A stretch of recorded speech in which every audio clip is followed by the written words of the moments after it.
So, what you're about to hear is a story that comes with a pretty heavy warning. This is a first-hand account from a man named Kirtavasan in Erode, India. He actually wanted this story shared because for him and his friends, a simple game, something that just started out of curiosity, spiraled into an absolute nightmare that they couldn't wake up from. And this right here is the one rule they didn't know.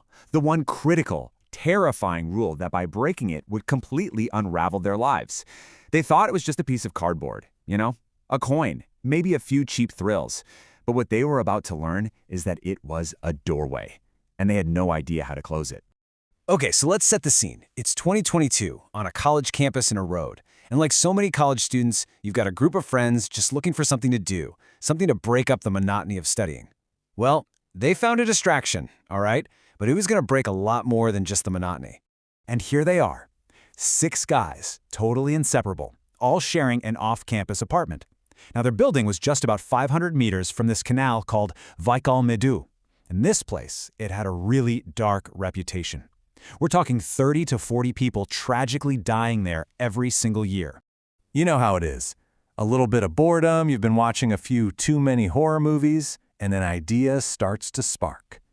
They'd already tried those other games like Charlie Charlie and got nothing, but their curiosity just wasn't satisfied. So they did what we all do these days. They hopped on Amazon, ordered a Ouija board, and got ready to finally answer the question, are ghosts for real? So the night of the experiment finally arrives. It's about 12:30 in the morning, and you have these 6 friends all gathered in one room. And the vibe is this weird mix of genuine fear, but also a whole lot of skepticism.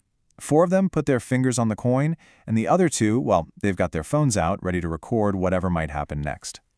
For the longest time, there was just dead silence. The coin didn't budge an inch.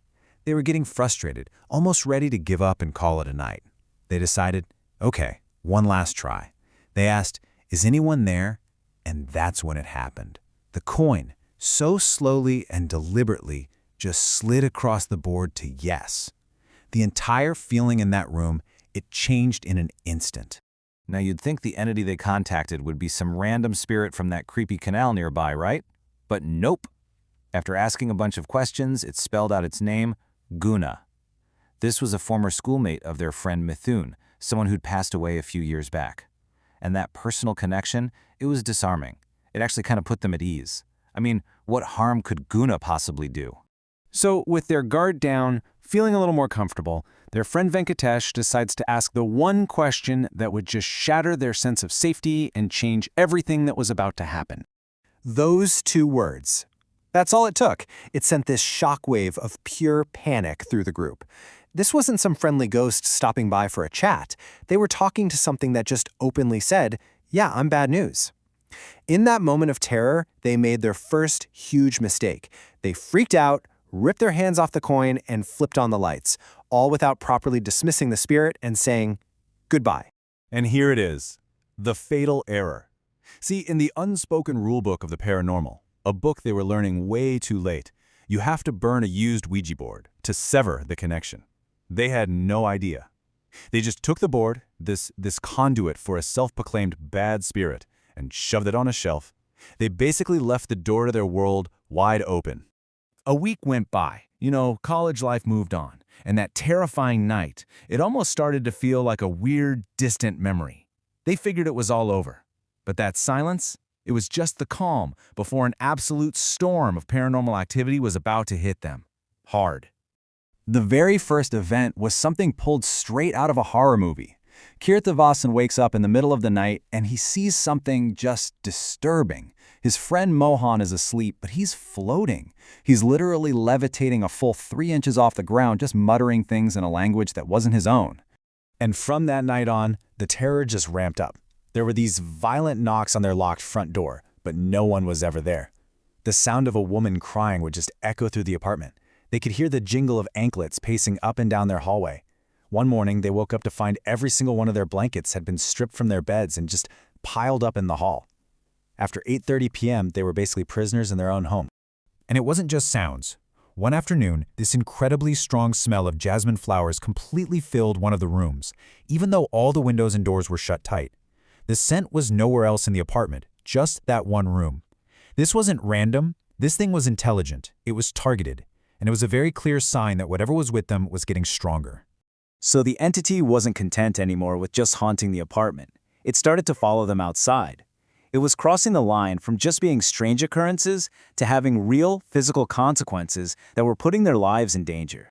And the cost of their little game became devastatingly clear. First, Kirthavasan's riding his bike when some invisible force starts shaking it violently, throwing him right onto the ground. The very next day, his dog Tony, who he loved, suddenly started acting terrified of him.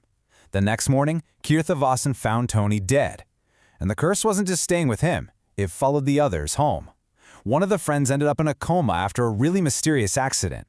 And all that constant fear, it just ate away at their trust, turning these inseparable friends against each other until their bond was just completely gone. Eventually, they realized their mistake. The board. They finally took it down from that shelf and they burned it, hoping, praying it would end this nightmare.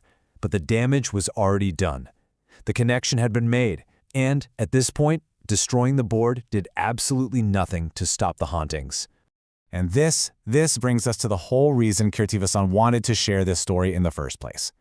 It's not about telling a ghost story for fun, it's about delivering a really serious message that was born from just immense loss and suffering that hasn't stopped.